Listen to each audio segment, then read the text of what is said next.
Nam. Yesu wapendwa, siku ya leo ni siku iliyo njema ambayo Mungu ameweza kuiandaa, ambayo Mungu ameweza kutupa nafasi hii ili tukaweze kuiona.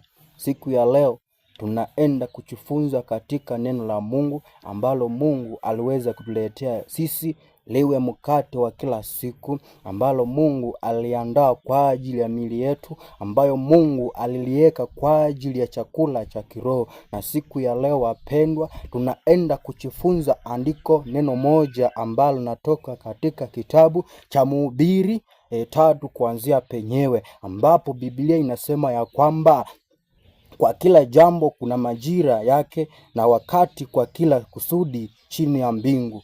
Bwana Yesu asifiwe wapendwa. Ni andiko ambalo Mungu alimtumia mtumishi wa Mungu Mhubiri, ambayo alisema ya kwamba hili jambo lijie kila mtu, ambaye akasema ya kwamba kila jambo lina wakati wake. Hajalishi unapitia hali gani, hajalishi unapitia ugumu aina gani, hajalishi unapitia uzito wa aina gani, lakini tasama neno likasema ya kwamba kila kitu kina wakati wake. Jamini ya kwamba huo ugumu unaopitia, yale mazito unayoyapitia, yale matatizo unayoyapitia, ipo siku yataweza kuja kuisha, ipo siku yataweza kuja kuisha. Amini mpendwa ya kwamba hili neno linijia mimi na wewe, ya kwamba kututia moyo, kunitia mimi moyo na pia kukutia wewe moyo. Jipe imani, ipo siku mpendwa Mungu atakutendea